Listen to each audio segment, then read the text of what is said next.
What a game on Thursday Night Football. The Green Bay Packers, the Arizona Cardinals going back and forth all night long until a game-closing interception by the Packers sealed the deal. We're going to break that game down here on the Locked On NFL podcast. I'm Chris Carter with your boy Q talking about that.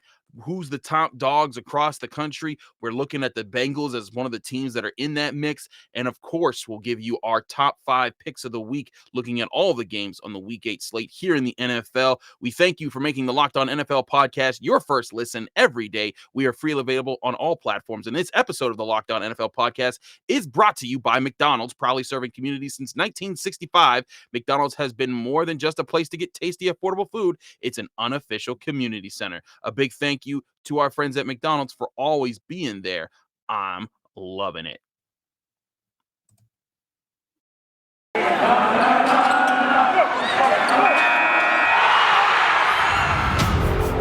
You are Locked On NFL, your daily NFL podcast.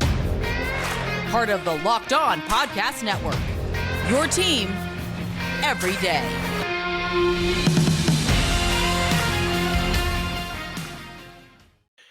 And welcome to the Locked On NFL podcast. I'm Chris Carter. He's your boy Q. We're breaking it down for another Friday episode here on the channel. You can subscribe to this show on Apple, Spotify, Google Podcasts, Odyssey, and of course YouTube, which hopefully you're viewing this on. Subscribe to the Locked On NFL YouTube channel. Hit this video with a like button. Share it with your friends because it's a fun time. And if you're watching on YouTube, you get to see Q's face because he's paying up on a bet to you Bengals fans. He promised if the Bengals beat the Ravens last week, he would be wearing the tiger stripes. So get on YouTube. Go look at this man's face. He literally has face paint with the tiger stripes on. Q, how are you feeling with all that junk on your face? Who they? Gotta give them some props, man. The Bengals, not only did they beat the Ravens, they beat the brakes off the Ravens last week. Yeah, it wasn't even close. So I had a lot of Bengal fans hitting me up on Sunday on Twitter saying, hey, man, I can't wait to hear you give the Bengals some love, and I'm definitely going to give them some love. I will say this, a little asterisk, a little side note. I did have one Bengal fan get a little sideways and say he was checking me to make sure I was still respecting the Bengals, and I was like, hold up there, homeboy. Slow your roll there, Pippin. there ain't no checking nobody going on here. I'll give you your props. But there ain't no checking going on around here. Yeah. You guys can relax. It's a fun show that we like to have here. And if you're watching on YouTube, you can see the fun because Q's got paint on his face to honor the Bengals. It looks like he just got out of like a street carnival. Well, you know what? It's like what my face is like. I'm an older Bengal. So, as you start to get older, you start to lose a little bit of everything. So I feel like I'm that old Bengal at the zoo exhibit where they're going to take me out and shoot me pretty soon. Oh my God. I'm on my last leg. So that's why it's only like a little bit of paint on my forehead, some on my cheeks and some on my chin. You can see it on my chin. It's almost like, what was it in The Lion King when the king lion was about to die? Mufasa. And he was, who? Mufasa? Yeah, Mufasa. I do not know Mufasa's name, by the way. I don't know Lion King like that. How do you not know Lion King? What's wrong with you? You're wearing a tiger. This is the wrong genre.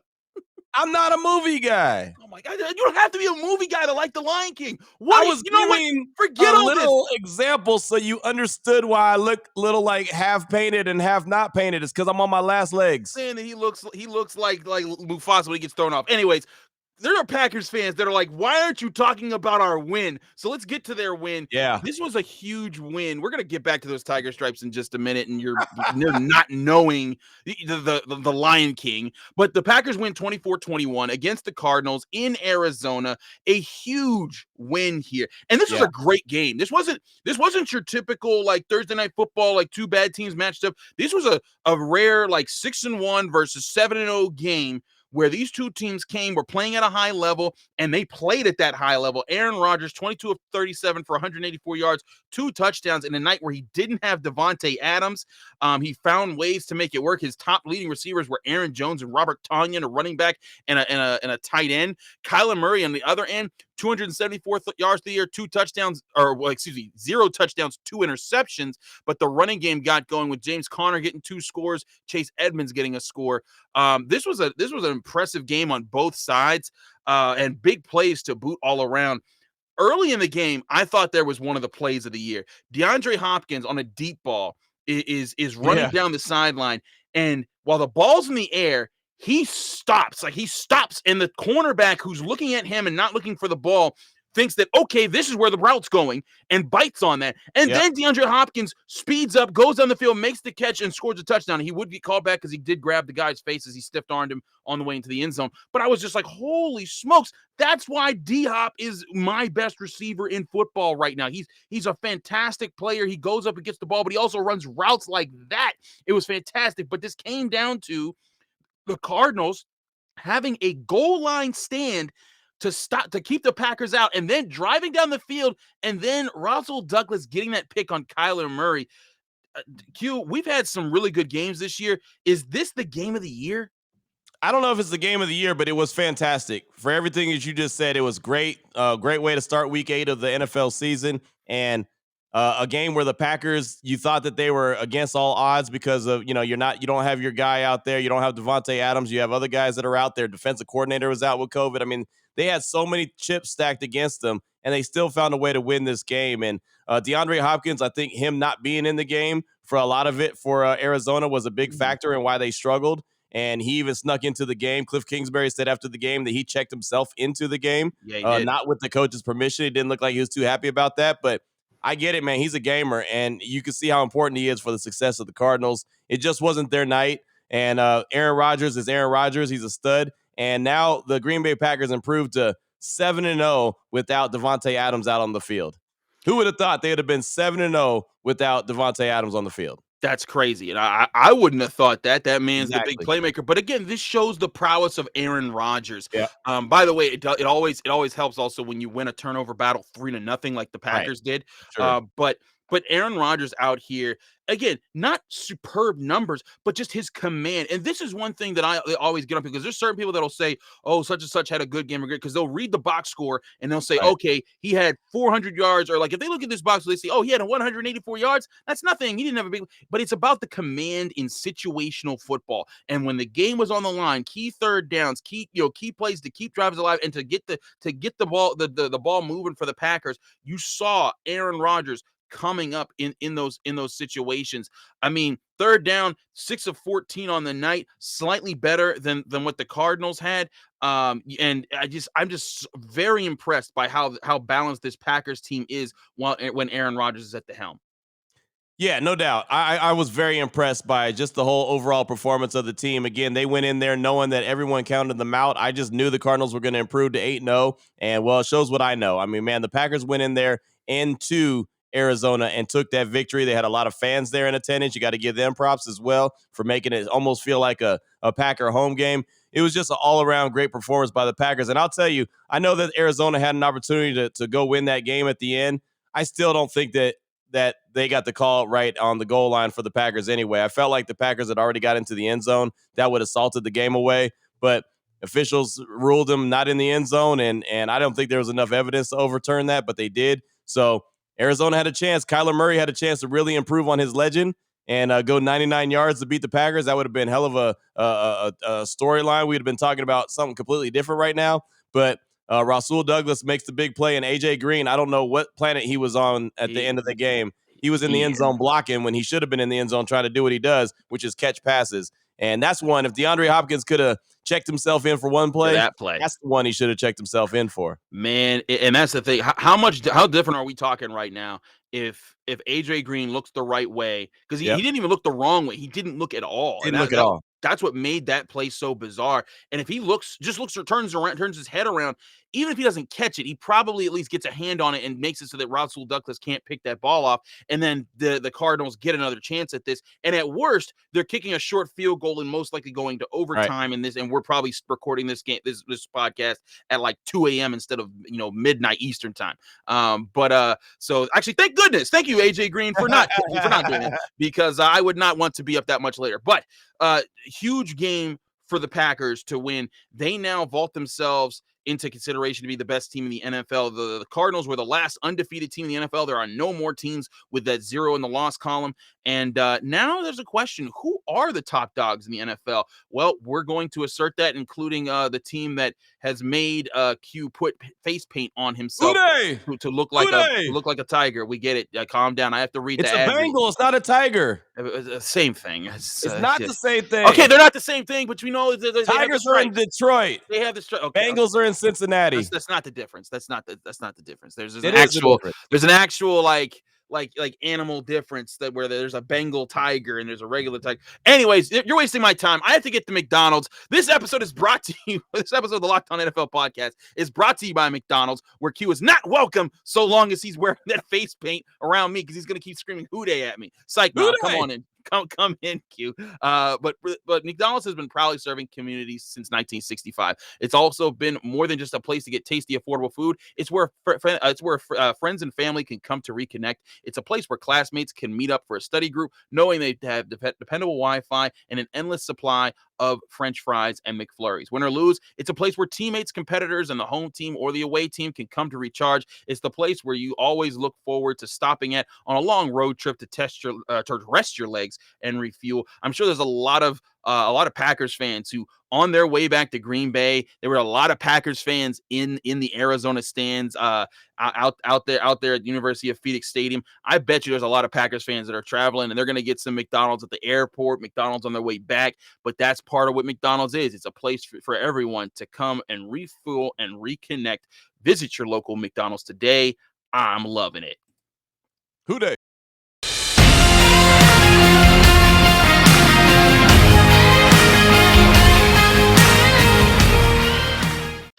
Keeping it rolling here in the Locked On NFL podcast. I'm Chris Carter here with your boy Q. Q, we cut off your Hooday at the last second there.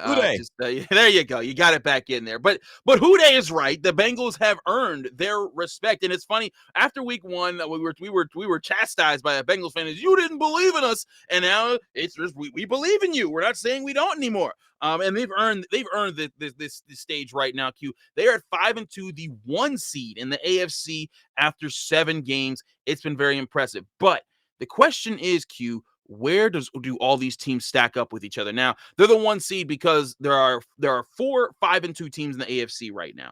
The Bills are 4-2 because they had a bye week already, so they'll eventually be back into this mix. But the teams that are 5-2 are the Bengals, the Ravens, who they just beat handily, the Titans, who have resurrected themselves from what was looking like a very shaky start this season, and your Las Vegas Raiders, who are 5-2.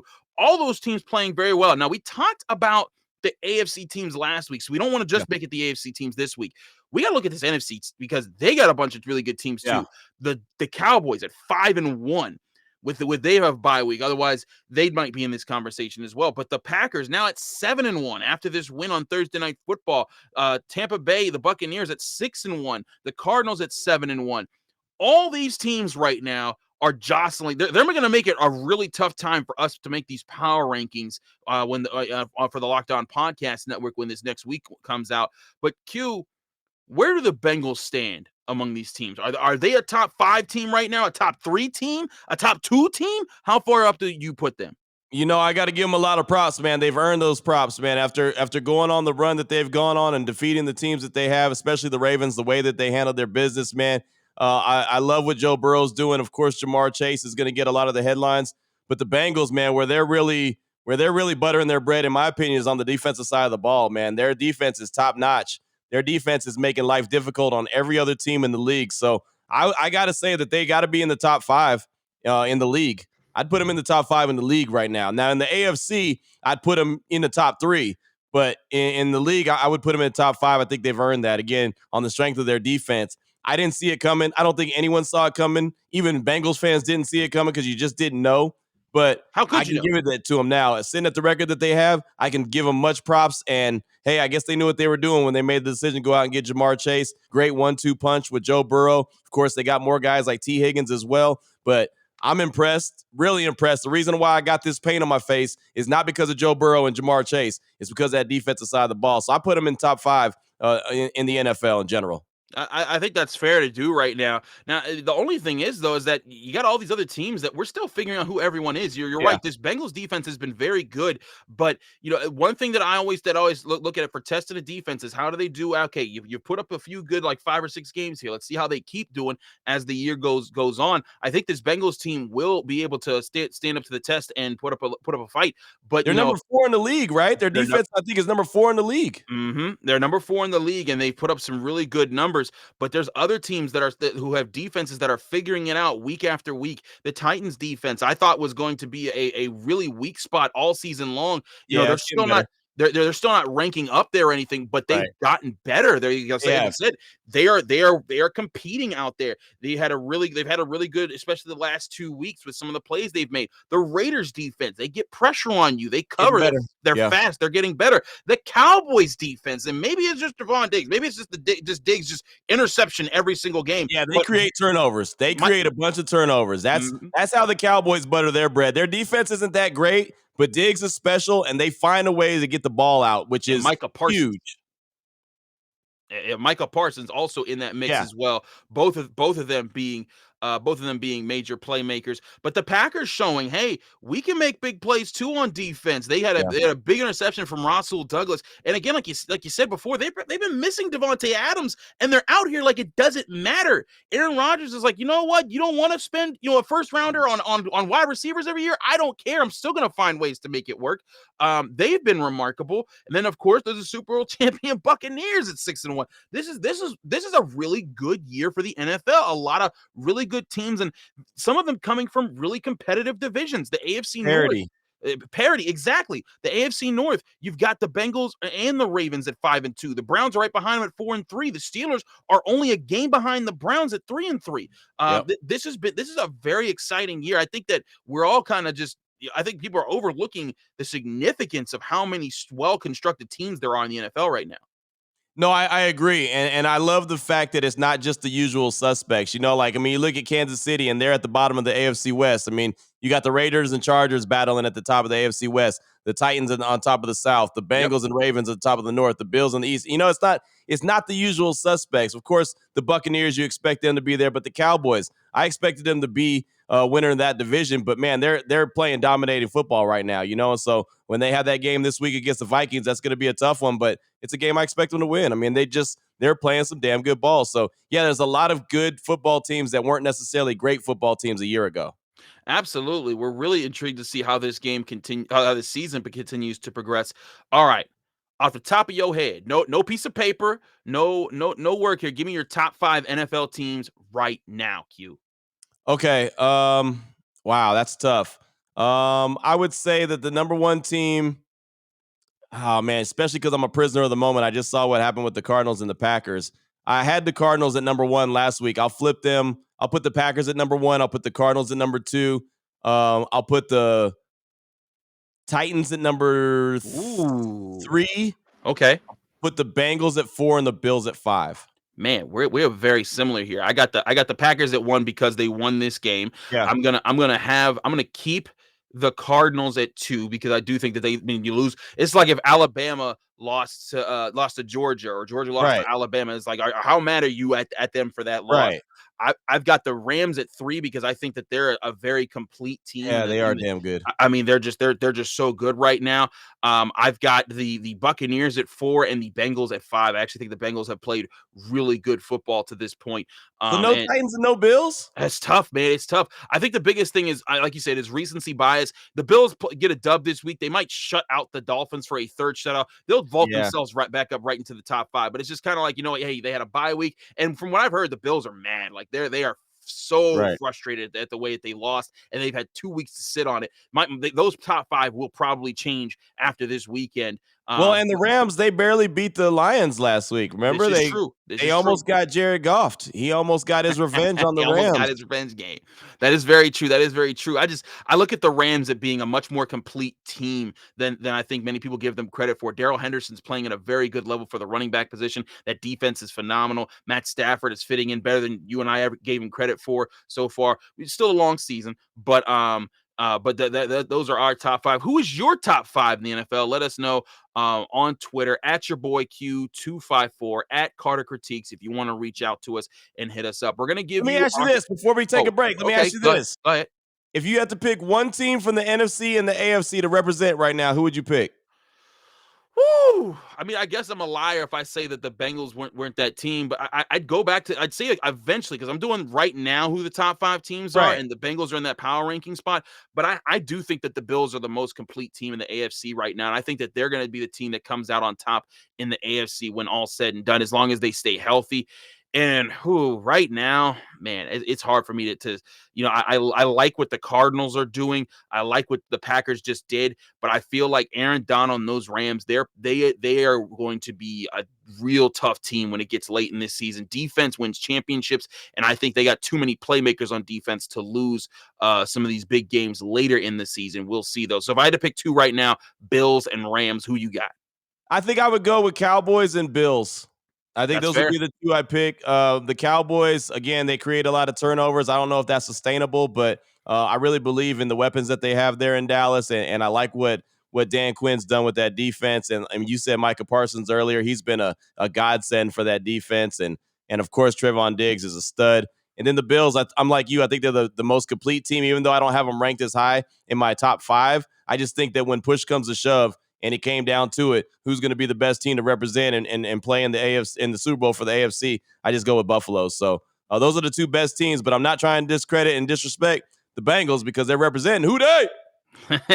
And you still got that stupid pace. Okay. We're going to get to some Lion King questions here in just a little bit. Before we do that, we got to talk about Built Bar. If you want a healthy treat that tastes like a candy bar, Built Bar is the ultimate protein bar for you. It's the official protein bar of the U.S. track and field team, and it comes in so many different flavors. Whether you want a fruity snack like raspberry, strawberry, or orange, or something different like salted caramel, cookies and cream, real cookie dough, or double chocolate, Built Bar has all the flavors for you to enjoy. Best part, they're all healthy. They range from 130 to 180 calories. They pack 17 to 18 grams of protein, but only 4 to 5 grams of sugar and only 4 to 5 grams of net carbs. That's a tasty and healthy snack that'll save you from eating the snack you'll regret later and help anyone stay on task with their diet. Order today and get your favorite flavor delivered right to your door by going to built.com to use promo code LOCKED15. That's LOCKED 15 LOCKED15, and you'll get 15% off your next order. Again, use promo code LOCKED15 for 15% off at built.com. Who they?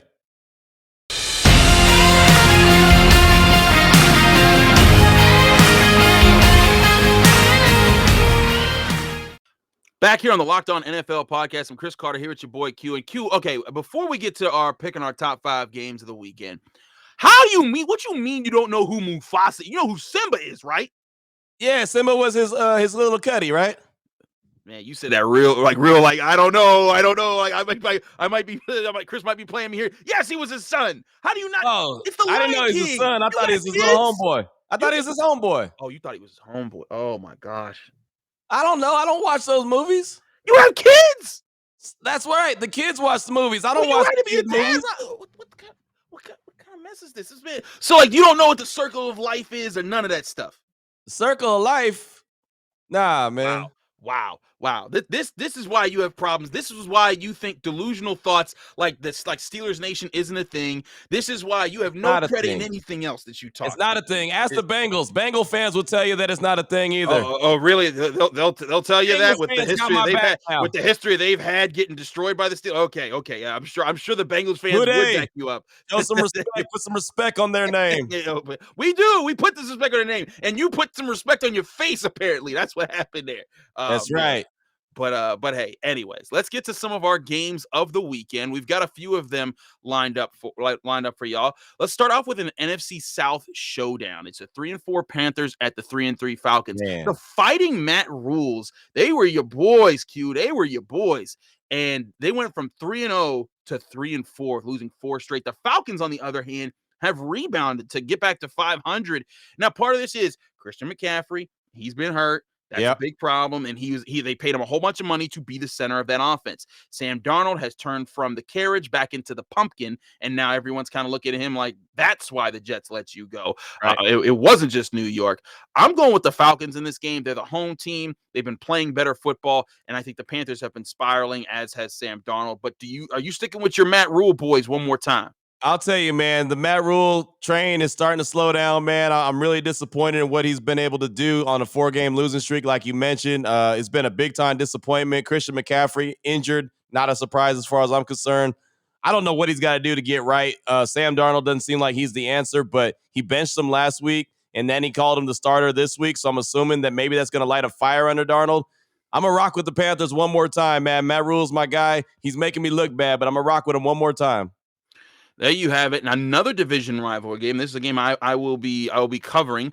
Steelers at Browns. Steelers 3-3, Browns 4-3, coming off a Thursday night football. When the Steelers are coming off a bye week and the Browns are getting that sort of short bye week off of Thursday night football going into a Sunday game, the Browns are a little hurt up though.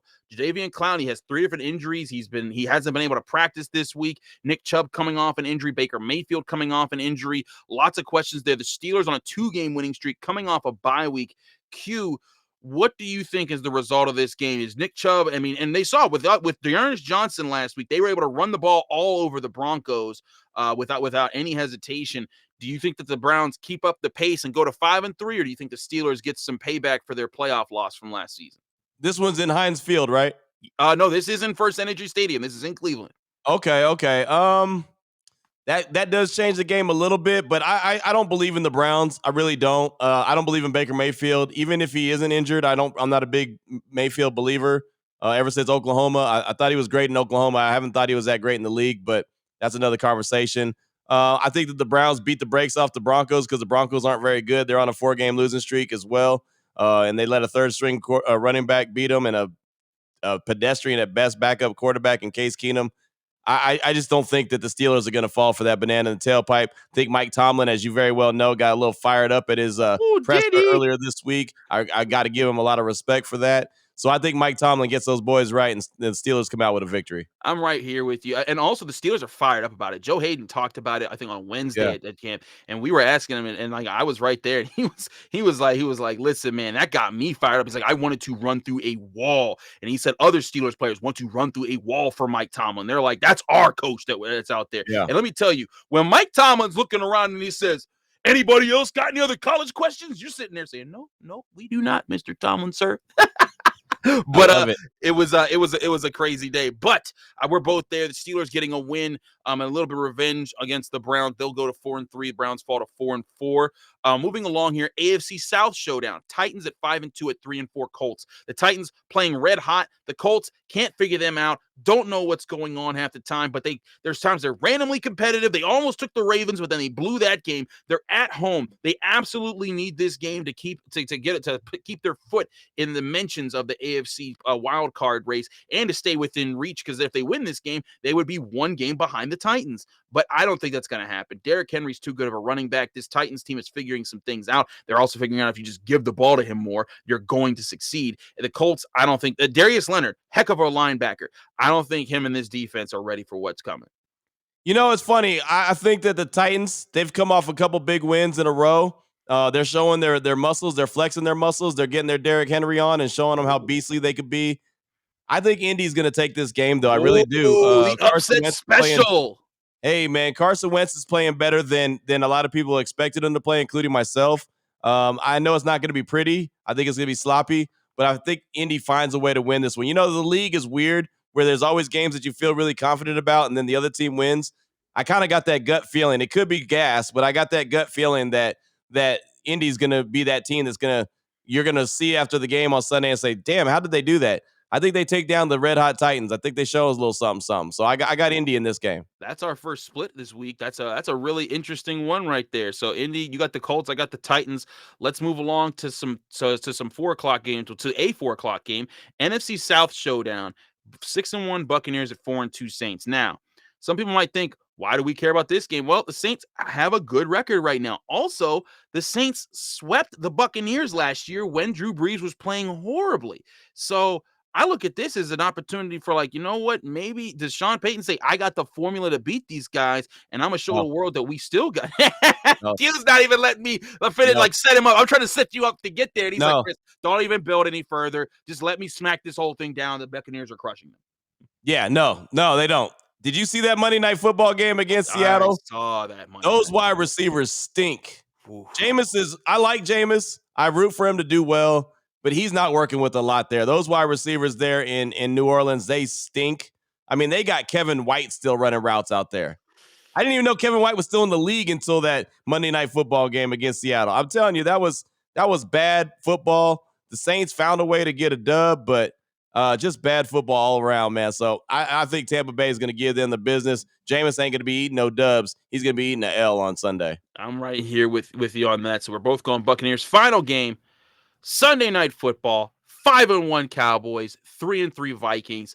The Vikings, another team that has, looked dead, but now they're back to 500. If they were to win this game, Q, they would put themselves back in the race and say, all right, we're a legitimate contender in the NFC. They'd be far behind the Packers, but they would say, like, look, don't forget about us in this wild card race. But the Cowboys, if they win this game, they would vault themselves to 6-1 and be one of the top contenders in the conference. I think they do this. They do this by winning this game. Both teams have phenomenal running backs, but the Cowboys have a better quarterback. They have a more complete wide receiver crew, and they got better playmakers on the defensive side of the ball. I think those playmakers are the ones that seal this game. I think Diggs keeps up his interception streak, and he picks off Kirk Cousins, maybe even for another pick six. Right. I think I could pick off Kirk Cousins. You could pick off Kirk Cousins. I've never been a big Kirk Cousins fan. I don't. I'm not trying to be disrespectful, but like that? You don't like that. Right. Exactly. I don't like that. I do like the fact that I think Dallas has a really good team. Like I mentioned before, man, they're solid on the defensive side of the ball. Dak is playing really well. The offense, of course, they got weapons all over the field, the running backs, the wide receivers, the tight ends. I mean, you pick it, they're going to beat you somehow. So I don't think that Mike Zimmer and the Vikings, I don't think that marriage is going to last too much longer. I think it'll last throughout the course of the year, but at the end of the season, I think Minnesota's looking for a new head coach. I think this is one of the games that helps them get there a little bit sooner rather than later. I think Dallas runs the Vikings out of their own place. There you have it here. We both have the Cowboys. We both have the Buccaneers. We split on Titans Colts. He has the Colts. I have the Titans. And we both have the Steelers, and we both have the Falcons. Big games coming up this weekend. Who they? A lot of there we go. The Bengals. We both. We'll give a bonus game here. Okay. Are we picking the Jets to beat the Bengals? No. Hell no. That would be straight disrespect to the Cincinnati Bengal fans, and I ain't about that life. All right, wait, okay, Q. If the Jets beat the Bengals, you know what? No, I'm not getting no face. Yeah, no, go ahead. Finish what you're gonna say. Come on, Tony the Tiger. If yeah, you are Tony. You're great. You do look like Tony the Tiger. Okay, if the Jets beat the Bengals, okay, I will wear green and white face paint for the next YouTube show. Okay. There you go. Okay. Now, granted, that's nowhere near as dangerous of a bet as you made last week. Because if the Jets beat the Bengals, I'm going to be so mad at the Bengals. I tell you what, if they lose this game and make me have to wear green and white face paint, I will come on here and I will yell at every Bengals fan that ever said that got mad. I'm like, no, we never should have believed in you. So you better come through this week, or I'm coming with the heat. Coming with the heat with a green and white face next week. If the Bengals lose to the Jets, we are just going to straight up disrespect the Bengals because they deserve it. Everything that we said this week, take it back. Yeah, exactly. But that ain't happening. That ain't happening. This is a good survivor pick. If you're in a survivor league, this is a good survivor pick. Bengals will crush the Jets. I have full confidence in them. That's why I will not be painting my face green next week. But this has been the Friday edition of the Locked On NFL podcast. Thanks so much for listening and watching. Don't forget, we're on YouTube. Like our videos, subscribe to our network. Go to YouTube just to see how crazy Q has maintained this the entire show. He has not scratched his face once. Nope. I'm impressed with it. He's going to have to wash this stuff off as soon as the show's over. But we thank you for listening, watching the show. Q, let people know they can find you, follow you, and get more of your work. Well, you can find me in your local zoo. Looking like... No, just kidding. I'm just kidding. I kid. No, but really, on Twitter, at your boy Q254. That's where you can find everything. My radio show, my podcast, Locked On Raiders podcast, Locked On Bets, Locked On NFL, of course, with Christopher Carter. So we hold it down. But yeah, everything you can find from me is always on Twitter, at your boy Q254. How about you, Chris? You can find me on Twitter and Instagram at Carter Critiques. You can check me out on the Locked On Steelers podcast, like you check out Q on Locked On Raiders Monday through Friday, Apple, Spotify, Google Podcasts, Odyssey, and of course YouTube. Check us out there, like the videos, subscribe to the channels. It always helps us out. Also, you can read my work on Pitt football and Pitt basketball. Pitt's got a big game against Miami this weekend. Mel Kiper Jr. has now put Pitt's quarterback Kenny Pickett at the top of the draft boards. If you're interested in who this guy is, who this Kenny Pickett dude is that is coming out and getting everyone to talk about him across the country. Come read my work. I did a full film breakdown on gkpittsburghsports.com about him. You can read that for free. It's out in front of our paywall, so you can check out film analysis, background on who Kenny Pickett is and what has made his rise as well as Pitt's rise to be one of the top teams in the ACC this year, and why your team may want themselves a Kenny Pickett in the NFL draft. But all that right at dkpittsburghsports.com on the Locked On Steelers podcast. Everything that I do, check me out at Carter Critiques Q. Thanks for doing another great show, my man. I will catch you next Friday when we're talking about another great game right here on the Locked On NFL podcast. Hooray!